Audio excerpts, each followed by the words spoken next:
Productivity over envy is to lead firmly and biblically. Productivity over envy is to act biblically and morally. James 3:16 tells us this, "For where jealousy and selfish ambition exist, there will be also disorder and every vile practice." Today I'm going to show you that in order to be productive, we must seek God's strength to help us avoid selfish ambition, jealousy, and envy. So let's get started.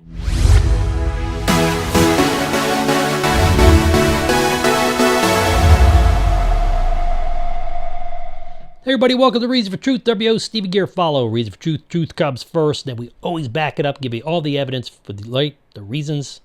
We're always and constantly learning. We stop learning. Hey man, we don't know what we're going to be able to teach. So we have to make sure we learn well and truthfully so we can teach well and teach truthfully. A Google AI search on jealousy versus productivity came up with this: workplace envy is a natural human emotion that can arise when individuals perceive others as having superior qualities, achievements, or possessions they desire. Let's pause to ponder the fact that human sin nature is driven by envy of others' achievements. The Bible calls that selfish ambition, right?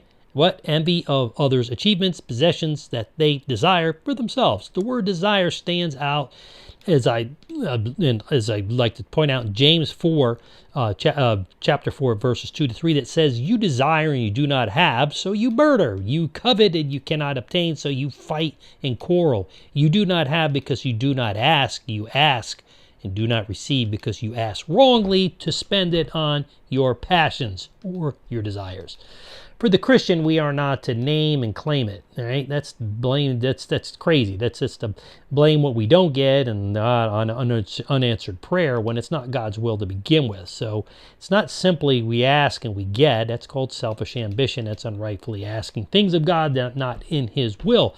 The article goes on to say that while a certain level of envy can be benign and even motivate individuals to improve themselves, it can also be malicious, leading to negative behaviors and harming others, or harming productivity, actually, and morale within the organization. This is where we as Christians, by the way, can make a huge impact in the marketplace by leading rightly, fairly, and firmly. You see, firm leadership plays a crucial role in shaping a company's culture that we could either mitigate or exacerbate feelings of envy among all employees, but if we're a manager, but only if done fairly and biblically and firmly. Here's how firm leadership can contribute to envy and how it can be addressed. First, how leadership can create envy. Well, it could be favoritism. In other words, leaders who show favoritism either consciously or unconsciously by providing preferable treatment. That's a common thing that can fuel the feelings of resentment for many people among those who are kind of overlooked. Secondly, lack of transparency. When leaders are not transparent about decision-making processes, especially regarding promotions, rewards, or resource allocation, employees may perceive the lack of fairness, leading to suspicion and envy towards those who benefit. Third, competition environments. That's a good thing, but competition is good, but overly competitive work environments bad, where individuals are constantly pitted against each other for promotions and recognition and foster comparison, trigger envy of colleagues and success. I think you need to be careful, especially in the church, recognizing people for certain things. When you put 100 kids up and say these kids memorize these 10 verses, I think it's great. What about the kids who didn't memorize them? They have to feel horrible. You can say, well, they didn't work for it. Well, don't ask them to stand up there so you can parade them up there. No, just bring the kids who memorize it. You don't need to bring all the kids up there. That's to me, you're comparing one kid against the other. Competition can be good. 1 Corinthians 9:24 says, "Do you not know that in a race all the runners run, but only one receives the prize? So run that you may obtain it." Notice that the focus on this is to run to compete against ourselves as much as simply wanting to run the race. When you have a winner, there's always a loser, and that's fine, okay? Just make sure that you run for the right reasons. Fourth, listen, a poor communicator. What is that? A lack of open and honest communication from the leaders can lead to more rumors and confusion, feelings of alienation, which can contribute to resentment and envy. Fifth, is an inadequate recognition. We see this a lot, especially in politics, When employees feel that or government officials, when a family member feel that their hard work and contributions going to go unnoticed or unappreciated, it can lead to resentment, especially if those colleagues receive recognition for similar efforts.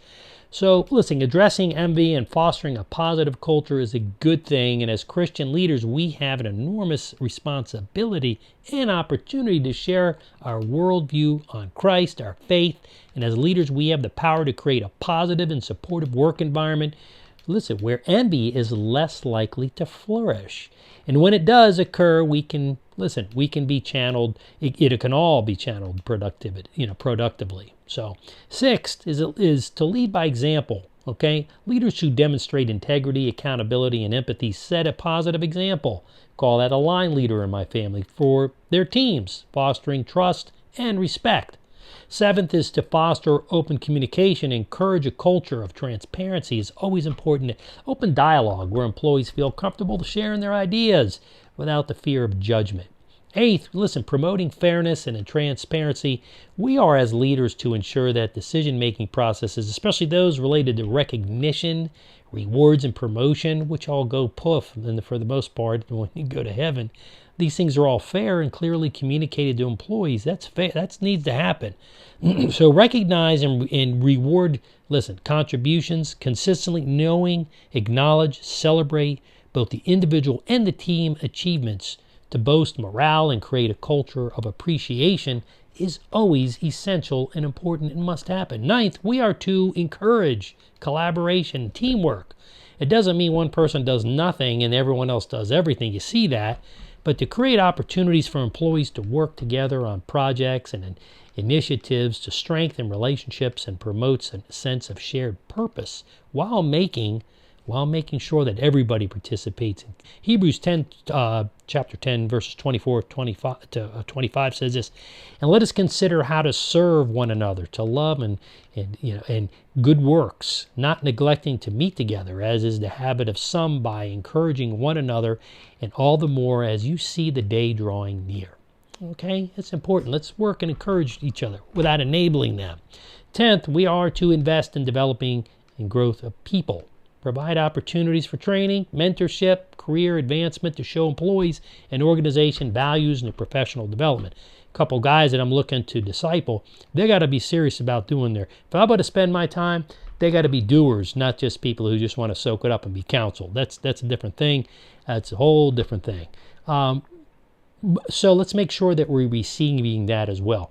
We have someone who wants to invest in us that's older, more mature in their faith. Let's make sure we soak that up and take advantage of those opportunities. Proverbs 27:17 says, the iron sharpens iron and one man sharpens another. So let's make sure we're sharpening and being sharpened. And that's exactly what we ought to do in the marketplace. 11th, as leaders, we are to address conflict constructively, handle conflicts promptly, fairly, and transparently, focusing on finding solutions. It's always a good thing, and maintaining team harmony.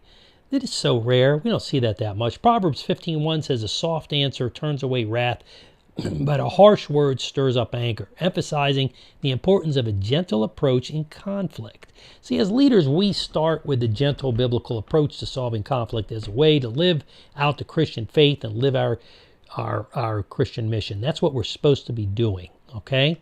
12, as leaders, we should be cultivating a growth mindset, that we should encourage employees to view challenges and successes, right, of others, having opportunities of learning and personal growth of that rather than threats. In other words, we're to encourage other people to be successful. And then when they're more successful than we are, let's learn from that, but also encourage them and say, hey, you did a great job, right? Wouldn't you want to hear that of you? In conclusion, let's remember the words of James. It says, for where jealousy and selfish ambition exist, there will be disorder in every vile practice. We don't want that in the marketplace. We don't want that in our church. We don't want that in our family. You don't want that in our lives or anywhere in the world.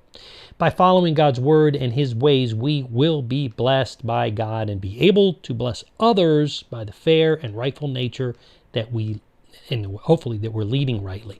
This is by far the greatest witness I think we can give and have in the marketplace. And by implementing these strategies, we as Christian leaders can create a workplace where all employees feel valued, respected, motivated. And this in turn can help mitigate the negative effects I think, to envy and foster a more positive, productive work environment. Now, at the end of the day, Philippians 4:1 says, "Therefore, my brothers, whom I love and I long for, my joy and crown, stand firm." Remember? Standing firm. That's where it starts. "Thus in the Lord, my beloved." And this is how we, you and I, can lead productively in the marketplace, in our families, and in our church, but firmly and biblically. And that's all I'll say. Thanks for tuning in. Hope you'll dissect this.